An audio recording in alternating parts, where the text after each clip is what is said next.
Ce jour d'idée pour l'élévation de l'âme de Karen Ruth Laine Zichron Livracha. La question de Uriel.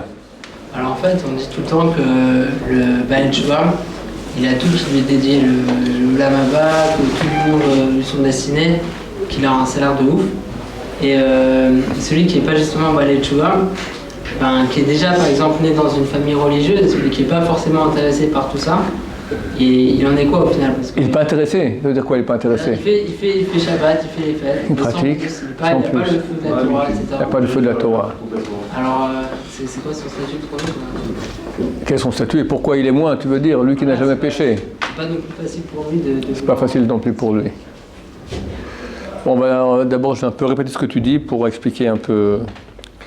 Alors, effectivement, il est marqué dans le Talmud, traité par page 34b, que lieu se trouve le Baal Tshuva, aucun tzaddik parfait ne peut y accéder.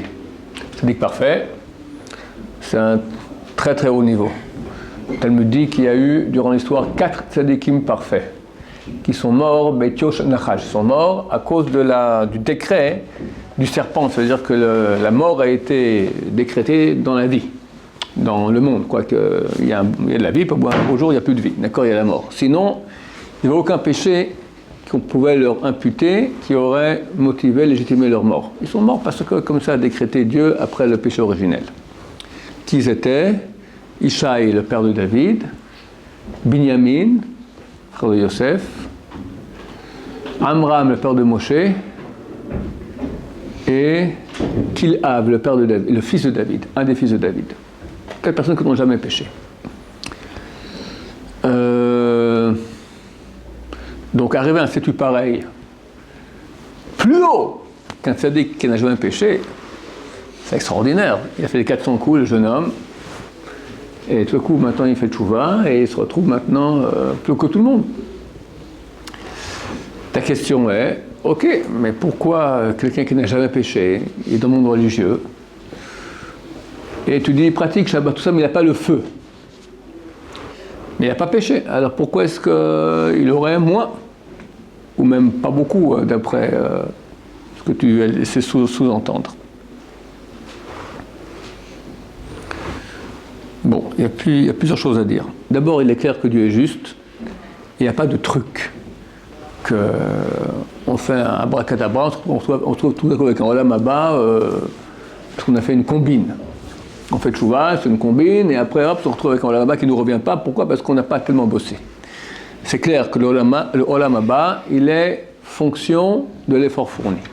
Ce que Chazal nous ont dit, les Fum Tsara Agra. D'après la souffrance, l'effort fourni, effort et souffrance, c'est la même chose, d'accord? C'est un grand effort, c'est une petite souffrance.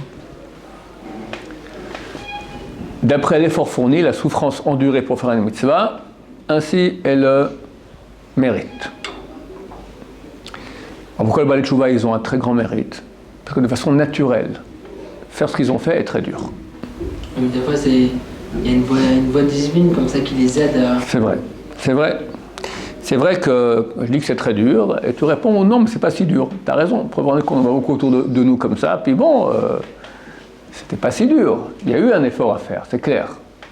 Mais tout le monde te dira, les vrais Baal Tshuva, ceux qui reviennent de loin, que c'est un beau jour tout à coup, je peux dire la mouche, la cour l'a fait, l'ange divin est venu et ping, l'a touché d'une baguette magique, et le Hanavi, comme il se pourrait, d'accord, c'est marqué qu'à la fin, le dernier verset de toute la Bible, d'accord, de toute la Bible, donc de tous les prophètes pour être précis, c'est Malachi. Et il dit qu'à la fin des temps, viendra le Hanavi et ramènera le corps des enfants à leur père, le corps des pères à leurs enfants.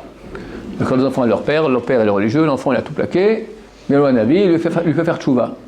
Le fils est religieux, le père a tout plaqué, et le Hanavi vient et fait faire tchouva au père, par le biais aussi du fils, d'accord? Il prend l'exemple sur le fils et il fait tchouva. Alors on dit que le Hanavi ne viendra plus à notre époque en chair et en os, mais il vient en tant qu'ange. Et tu vois que c'est tout à fait anormal. Tu as un type qui était loin de tout à coup, c'est parce qu'il a un coup de baguette magique de le Hanavi, ou peut-être on l'a assommé avec un zbeng, d'accord, et il se dit qu'est-ce qui se passe, et il fait tchouva. C'est pas facile. C'est quitter un monde pour un autre, c'est les candidatons, c'est on ne comprend pas, c'est la famille, c'est tout ce qu'on a reçu, on le rejette et on entre dans un autre monde. Et même dans ce nouveau monde, tu n'es pas tout à fait reçu aussi tellement bien. Qui es-tu, d'où tu viens, où tu étais avant, etc. Alors il est vrai que Dieu aide, de façon, comme écrit le Rabbeinu Yonah dans le Meuf sur la Tchouva, Shaarei Tchouva, dont je recommande de ne pas lire, que Rabbeinu Yonah ne m'en veulent pas, d'accord, mais c'est un livre très très dur sur la Tchouva, il met la barre extrêmement haut, d'accord, donc c'est un livre à prendre vraiment avec les pincettes, je recommande peut-être même pas le lire, ça met plutôt la déprime qu'autre chose, d'accord, il met la barre beaucoup plus haut. Je ne veux pas que tu dises, que tu saches c'est lequel. Voilà, je recommande de ne pas le lire, si ce n'est avec beaucoup de circonspection, avec les pincettes. Ce n'est pas adapté à notre génération. C'est un livre, c'est le Meuf sur la Tchouva, mais il n'est pas adapté parce qu'il met la barre beaucoup trop haut pour nous. Nous, aujourd'hui, on est des gens extrêmement fragiles. Et rapidement, on peut se mettre en déprime, en tristesse. Et lui, il dit, il faut être en tristesse, il faut pleurer, il faut être en désespoir, il faut... Alors une page, tu supportes 2, 40 pages. D'accord, donc... C'est un stage, il a écrit... Il a raison, mais il a écrit ça il y a 900 ans, d'accord, pour des gens de la trempe il y a 900 ans, c'est pas adapté à nous. Alors, j'ai pas dit non, j'ai dit prends avec les pincettes, c'est-à-dire on prend, mais le peu qu'il nous faut pour être performant. Si quelqu'un, à cause de ça, il déprime, Rabbeinu Hari dit qu'il n'y a pas pire dans la Toum'a, dans l'impureté, que la tristesse. Quelqu'un, il va déprimer, c'est fini, ça ne sert à rien. Est-ce que dans la réalité, du coup, même si on ne suit pas de ce qu'il attend de son livre, est-ce qu'on est vraiment des valets Tchouva? Il faut prendre un peu de ce qu'il dit. Il faut un peu être un peu triste pour ce qu'on a fait comme péché. Mais pas trop. Il faut être performant. C'est ça, il y a la carotte et le bâton. D'accord? S'il y a trop de bâtons, on déprime. S'il y a trop de carottes, on est trop insouciant. Il faut le dosage approprié pour qu'on soit performant, qu'on avance le mieux. Aujourd'hui, c'est beaucoup plus de carottes que de bâtons. Donc, Rabbeinu Yonah a écrit au début de son livre que le Baalei Tchouva jouit d'une aide spéciale d'Hachem surnaturelle. Son naturel n'aurait pas pu faire ce qu'il a fait. Et c'est vrai. Naturellement, s'il n'était pas aidé par Hachem, il n'aurait pas pu le faire. Mais pourquoi Dieu l'aide? Toi, tu dis que tu poses la question, ok, donc s'il est aidé, donc il a moins de mérite, moins d'efforts à fournir, moins d'efforts, moins d'Olam Haba. Pourquoi on le promet Olam Haba pareil? Il faut dire que si quelqu'un fait tchouva parce que Dieu l'a aidé, c'est toujours comme ça, il a un mérite spécial qui a fait qu'il méritait cela. Et c'est grâce à ce mérite spécial qu'il a droit au statut de faire tchouva, et donc au statut de tchouva qui lui donne tous ces grands mérites d'être plus haut qu'un tzaddik qui n'a jamais péché de sa vie. Quels sont ces mérites spéciaux qu'un Baal Tchouva peut avoir? Le Stapler, il a écrit, le père d'Abraham Kanevski, le Rav Israël Yaakov Kanevski Zatzal, il a écrit... Après Bar Mitzvah. Non, avant aussi, pourquoi pas. Sur quoi une mitzvah? Ça fait rien, ça fait rien. Par exemple, moi je dis une mitzvah, la souffrance. La souffrance en soi, c'est un mérite. Il faut savoir, la souffrance, c'est un mérite en soi. Pourquoi? Parce que on est moins bien dans la matière quand on souffre. Donc forcément, on lève les yeux vers Dieu. Même si on ne lève pas les yeux vers Dieu, en soi, c'est quelque chose qui amoindrit les pulsions bestiales que nous avons. C'est écrit que lorsque Dieu veut donner plus de mérite à quelqu'un, il lui envoie des souffrances d'amour. C'est pas pour réparer un péché, c'est pas pour... c'est uniquement par amour. Bon, c'est un très haut niveau. Donc une mitzvah qu'il a faite dans son enfance, et moi je dis entre autres, je rajoute, il n'a pas écrit ça, mais c'est évident, j'ai vu d'expérience aussi, la souffrance. Beaucoup de gens qui ont souffert dans leur enfance, où tu vois qu'ils ont été aidés de façon anormale. Et dit-il aussi, le mérite des ancêtres. C'est un ancêtre qui, dans la Shoah, il a sauvé des gens, il a fait des trucs. Moi je vois même des guérims, des non-juifs qui reviennent, d'accord, qui se convertissent, et sans aucun rapport avec le judaïsme, rien, dans la famille, rien du tout. Plutôt que tu vois qu'un m'a dit, après oui, mon grand-père était dans la résistance et a sauvé des juifs, et voilà. C'est aussi un Kajorou qui a fait ce mérite, qui a donné ce non, mérite. Non, il y a un libre choix dans la vie. Quelqu'un maintenant est dans la résistance, d'accord, du coup on tape à la porte, t'as des juifs qui se cachent. Il les prend, il les cache. Il risque la mort avec les nazis, il peut dire désolé, dehors. Il les prend, il a le choix. C'est un Kajorou, mais c'est vrai dans cette Hachem l'a mis devant l'épreuve. Tu caches ces gens-là, tu les aides, au contraire tu les mets dehors et puis écoutez, il y a un film à la télévision, laissez-moi tranquille, d'accord? Dieu a mis en face de lui le choix. Mais c'est uniquement lui qui décide. Si on aurait t'enlevé d'ici, si tu dis que Dieu nous met dans la tête tout ce qu'on fait, alors il n'y a plus de libre arbitre. Il y a un libre arbitre, il y a un mérite si on choisit le bien, il y a un non-mérite si on choisit le mal. La tzara, c'est que je vois qui me mène. La tzara, Ouais. Ça, après, en fonction des choix réussis que tu as faits, tu as droit à plus de mérite. C'est pas lui qui décide, c'est moi qui décide. Donc j'ai un mérite. Les prières de nos ancêtres, d'accord? Tu as un ancêtre qui a fait une grande mitzvah, qui fait des choses, ça arrive très souvent. Tu as un arrière-grand-père qui était super un grand sadique, l'enfant est parti en cacahuète, ses enfants aussi, et l'arrière-petit-fils, il revient tout à coup. Il y a beaucoup de cas pareils aujourd'hui. Et les souffrances des ancêtres aussi dans le même temps? Souffrance des ancêtres, peut-être aussi. C'est clair que nous, en général, aujourd'hui, le mouvement de tchouva que nous vivons, qui est complètement surnaturel, j'ai pas vu ça écrit nulle part, mais je suis convaincu du plus profond de moi-même que c'est le retour de manivelle positif de la Shoah. Je ne veux pas dire que la Shoah est venue pour ça, je ne dis pas du tout ça parce que les gens comprennent mal après, d'accord?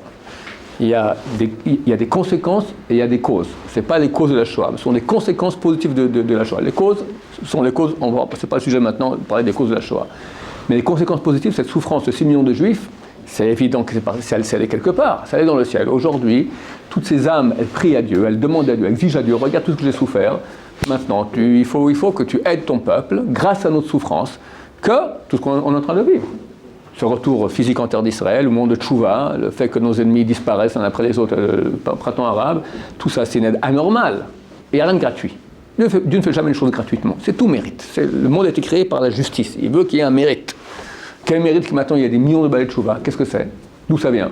C'est clair que le mérite des ancêtres, le mérite beaucoup de la Shoah. Pourtant, pourquoi lui et pas lui? C'est la question.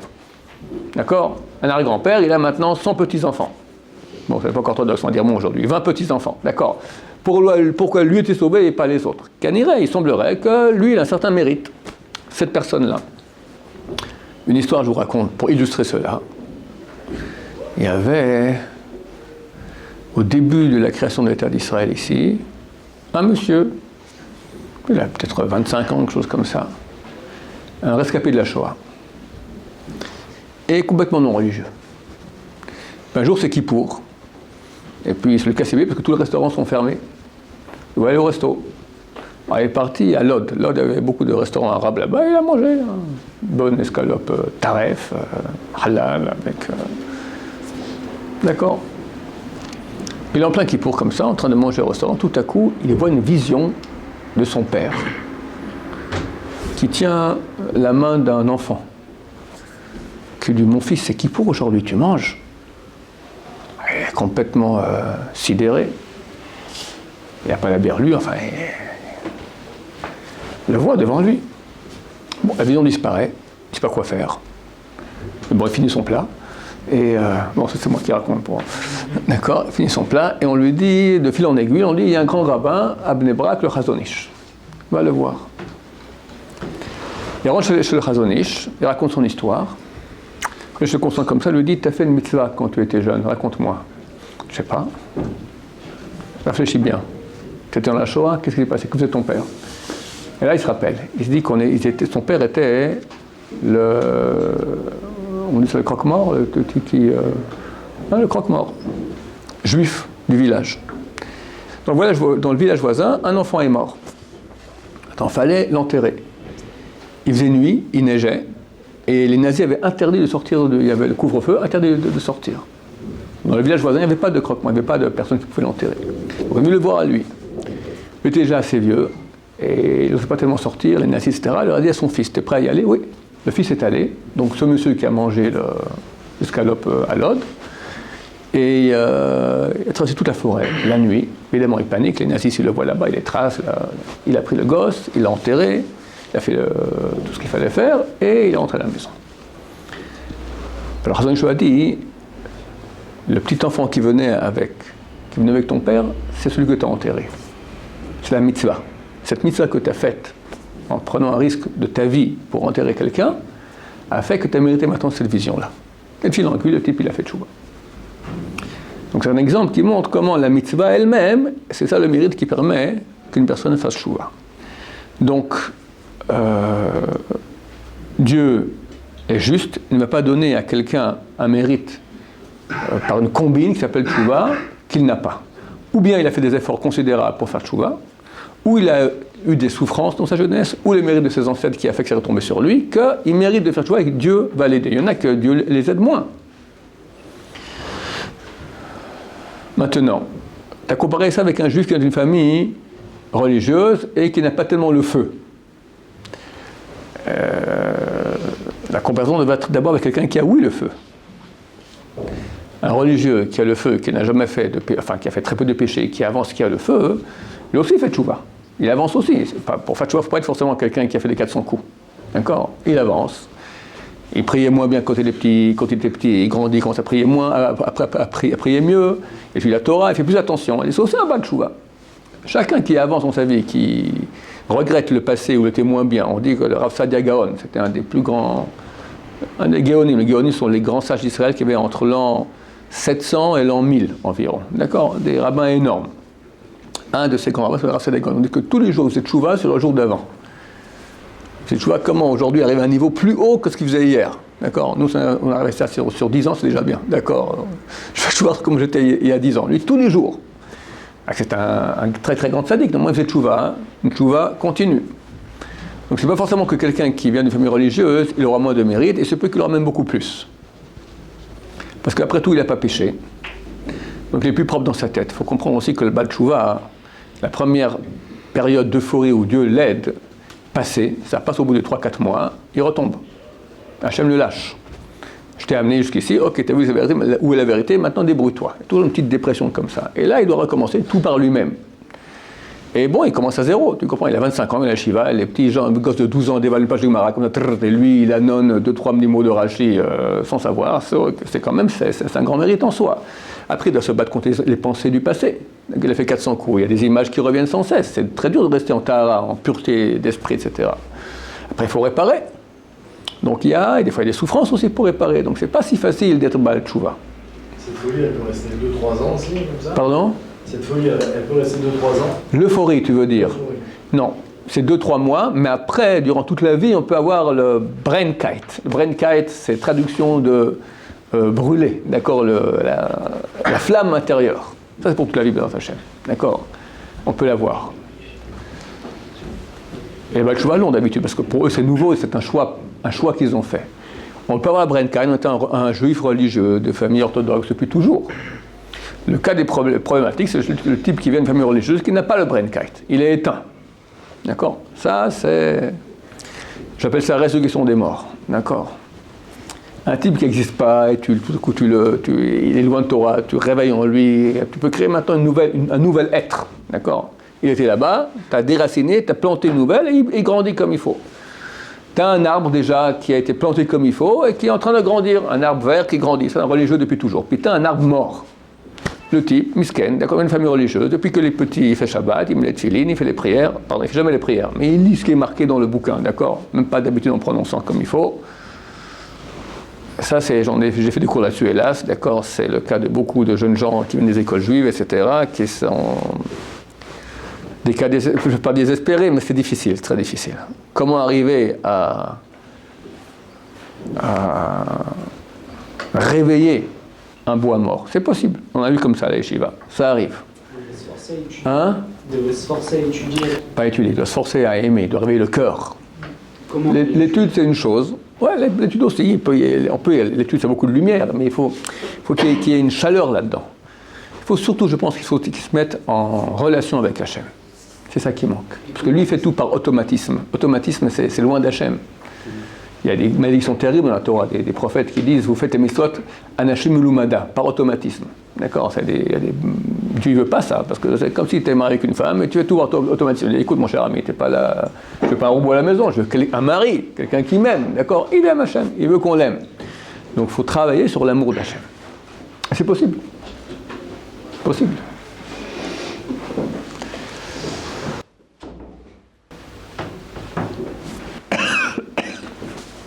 D'après certains décisionnaires, il y a une différence entre la tchouva qui est faite par crainte et la tchouva qui est faite par amour. On a une Gemara, dans le Maser Yoma, page 76, Adi Matia ben Harash. 4 chilouké kapara, 4 niveaux différents d'expiation des péchés. comment on fait pour expier les péchés, pour effacer les péchés? Un péché qui a été fait de façon volontaire. Si c'est, par exemple, il n'a pas fait une mitzvah positive, il n'a pas mangé la matzah le soir de Pessah, il n'a pas mis les tefilines, il n'a pas fait la prière, au moins une prière par jour, il n'a pas fait Shema Israël le matin et le soir, il n'a pas fait la soukha, d'accord, l'oulab, etc. Toutes les 248 mitzvot que nous avons, il n'a pas fait. Comment il répare? Il fait tchouva. Dieu, j'ai péché, je regrette, je prends souvent dorénavant et je la fais toujours comme il faut. Sur place, c'est réparé. Qu'est-ce qui est réparé? C'est réparé la révolte contre Hachem. La mitzvah qu'il n'a pas faite, elle n'est pas faite. Elle n'est pas faite. On ne peut pas refaire faire ce qui n'a pas été fait. Deuxième niveau, s'il a transgressé une loi négative. Alors là, il faut deux choses. Il faut la tchouva et Yom Kippour. La tchouva suspend, ça veut dire que dorénavant, Dieu te considère comme un tzaddik, un type bien, mais tu as une facture. La facture, elle passe à Kippour avec si tu fais tchouva à Kippour. Troisième niveau, c'est on a transgressé des péchés graves, c'est-à-dire sanctionnés par le karet ou la mort du Beddin à l'époque, la peine capitale par le Sanhedrin. Là, il faut trois choses. Il faut tchouva, Kippour et souffrance. Où elle passe de souffrance, étude de Torah. L'étude de Torah peut être à la place de la souffrance. L'étude de Torah faite avec souffrance, avec effort. Et quatrième chose qui peut être réparée que par la mort, c'est Chilul Hashem, profanation du nom de Dieu. Certains commentateurs, dont le Rav Frida, le Minchat Chinuch, le Rabbi Shea Pinto sur le Rif, le Rabbi Yitzhak Elchanan, disent que tout ça, on parle, il y en a qui expliquent ça aussi dans le Rambam, je vais mettre ça dans le Rambam aussi, que tout ça, on parle de quelqu'un qui a fait tchouva par crainte. Il a peur de l'enfer, il a peur des sales coups, il a peur de rater son permis de conduire, son bac, ou il a peur d'une chimiothérapie ou d'un redressement fiscal, d'accord? Alors, il fait tchouva comme ça. Alors là, il y a besoin de ces quatre types d'expiation. Mais quelqu'un qui fait tchouva par amour d'Hachem, pas besoin de tout ça. Et il est clair que l'immense majorité des balai tchouva aujourd'hui ne font pas tchouva par crainte, mais par amour. Je ne sais pas, ceux qui viennent des écoles juives, qu'est-ce que tu en penses? Ils viennent, eux, c'est par crainte ou par amour? Ceux qui viennent des écoles juives? Ouais, par crainte. Comment on détermine ça? Crains-toi moins. Demande à quelqu'un. On va dire à David, par exemple. Qu'est-ce qui t'a amené à yeshiva?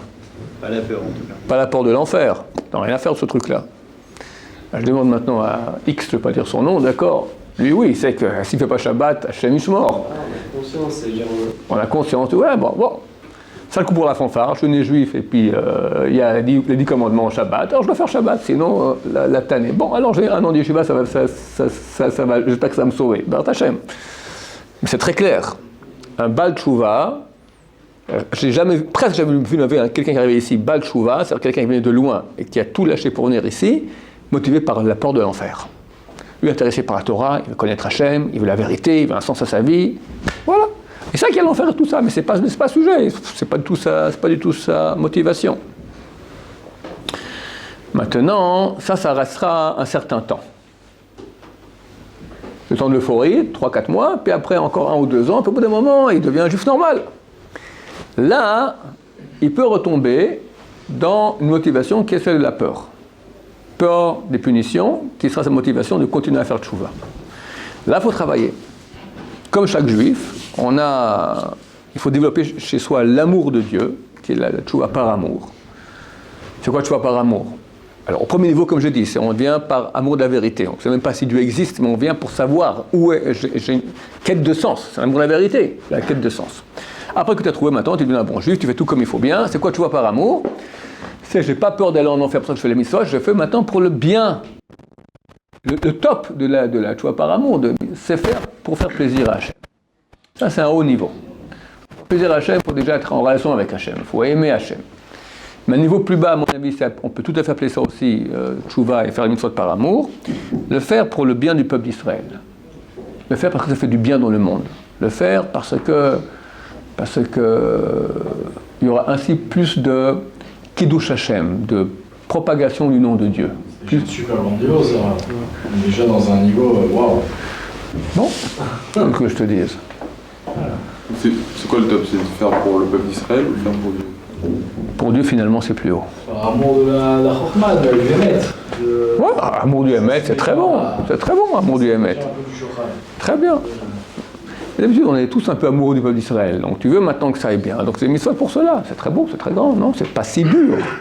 Voilà, tous les gens qui vont à l'armée. Tous les bons Français qui viennent ici à l'armée, ils font pas tout ça pour les parties cavote, je suis dans les parachutistes, machin, tout ça. Mais il y a une partie aussi, je veux maintenant aider mon peuple. Donc c'est pas un degré de super de Baba Salé, d'accord, c'est possible, nous aussi dans le monde de la Torah, d'avoir aussi maintenant j'étudie la Torah pour le bien d'Israël. Tant les malheurs qu'il y a, c'est une grande motivation. Alors bon là aussi ça devient peut-être pour pas qu'il y ait de malheurs, d'accord, mais tu le fais pour le bien d'Israël, c'est un très haut niveau, très haut niveau. Il faut... chaque juif doit ne pas être dans son petit cocon personnel et s'inquiéter du destin du peuple d'Israël. Le destin d'Israël, Hachem et Israël font un.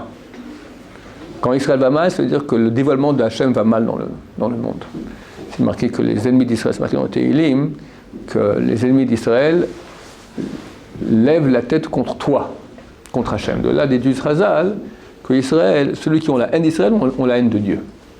Donc ça marche ensemble. Donc quand nous voulons maintenant que ça aille bien pour Israël, nous voulons, pourquoi on veut cela? Pourquoi? Parce que c'est du nationalisme là-dessous, on aime bien notre ethnie à nous, on est une tribu comme ça, aller pour la tribu? Non. C'est parce que la gloire d'Hachem passe par cela. La sanctification de son nom passe par cela. Si on pense à cela, alors si on fait la messe sans rien penser, c'est rien. Mais il faut trouver en nous un petit quelque chose nishmatique, d'accord? Pas le niveau de l'âne, c'est la carotte et le bâton. On peut aller plus haut. Chacun en soi, c'est cette chose-là qui peut réveiller. Alors il faut qu'il trouve qu'est-ce que c'est? L'amour de la vérité, la quête de la vérité, la quête de sens, l'amour de Dieu pour lui-même, l'amour d'Israël, la sanctification du nom de Dieu. Il faut trouver maintenant quelle chose a une vibration en moi et agir dans ce sens. Et on commence à cultiver, ça grandit. On devient un grand amoureux d'Hachem. Après, on court faire la mitzvot. Même si on est né dans une famille religieuse, on a fait l'école juive. Comment on fait ça? Hein? Comment on fait? Je viens de dire comment. Je vais répéter. Tu découvres en toi maintenant une corde qui vibre pour quelque chose qui a à voir avec les sujets que j'ai traités. Le peuple d'Israël, le bien dans le monde, la vérité, faire plaisir à Hachem, pardon? Soi-même quoi soi-même? Pour l'Olam Haba. Pour être bien, pour être... Ah, ça c'est pas du tout, c'est pas l'amour de Dieu. Par amour, c'est pas ça. C'est bien, tout ce qui nous fait avancer est bien, d'accord? T'as peur de l'enfer ou tu sais que ça ira bien dans ta vie. C'est bien aussi, mais ça reste les parties petites de notre être. Ça reste égoïste, d'accord? Même si on fait pour Olam Haba. Ça reste, c'est bien, et c'est clair qu'il faut agir ainsi, et je vous dis maintenant, un niveau très haut, d'accord? Quelqu'un qui fait tout une chose pour Olam Haba, c'est bien, il aura Olam Haba, il n'y a pas de problème, il n'y a aucun problème. Mais on veut plus, on veut une histoire d'amour. Alors l'amour d'Hachem, c'est très dur à accéder. Alors qu'est-ce que je veux voir comme autre amour? Quelque chose qui ressemble à Hachem. Le peuple d'Israël. Le peuple d'Israël, c'est la manifestation d'Hachem dans le monde. Donc j'aime Israël, j'aime Hachem. J'aime la vérité, c'est marqué, c'est le tampon d'Hachem, d'accord? Donc c'est des choses qu'on va voir avec Hachem, c'est pas Hachem dans son essence même, intrinsèque, c'est des choses qui sont ses habits, d'accord? Alors, vu que dans les habits il y a Hachem, alors tu peux faire pour ses habits, c'est comme si c'était pour Hachem. T'as compris? Ça va. Tu vas aller faire l'armée? Pas le choix. Pourquoi? Pourquoi tu voulais faire l'armée il y a 6 mois? Parce que c'était le CDR que je m'étais ordonné. Mais pourquoi? Tu peux aller faire maintenant du business, à 24 ans être avocat, avoir une belle voiture, une belle maison, une belle femme. Déjà, je voulais pas faire avocat et en plus, je me voyais Non, pas. avocat, je dis ça comme ça. Je me voyais pas à 24 ans en France. Viens en Israël sans faire l'armée. Et comment j'apprends les mots? Attends, tu vas où à C'est l'armée? vite.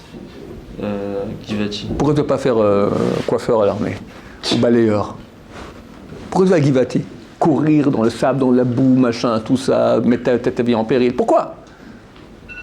Je veux te dire, il y a la frime, puis il y a autre chose. C'est quoi ce autre chose? Satisfaction personnelle. Pourquoi satisfaction? Pourquoi? Servir le pays. Servir le pays. Ouais, j'ai appris les muscles, j'ai appris l'hébreu. Ah, pas besoin d'aller à Givati pour ça. Hein? Je voulais juste aller à l'armée pour apprendre l'hébreu. Pour prendre l'hébreu. Mais il y a l'Ulpan. Pourquoi Givati? Va coiffeur. Non.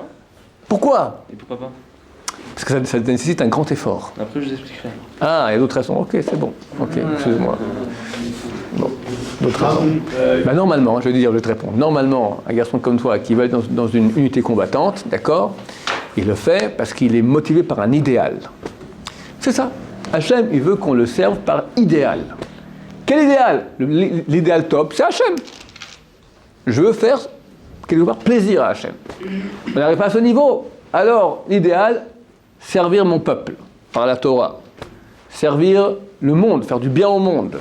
Pour l'expression de la vérité, la propagation de la vérité dans le monde. Qui douche Hachem. Toutes ces choses-là, c'est idéal. Mais quand on le fait par obligation ou simplement pour avoir la vie bien, que je n'ai pas trop de problèmes dans ma vie, alors c'est aussi louable. Mais c'est beaucoup plus petit.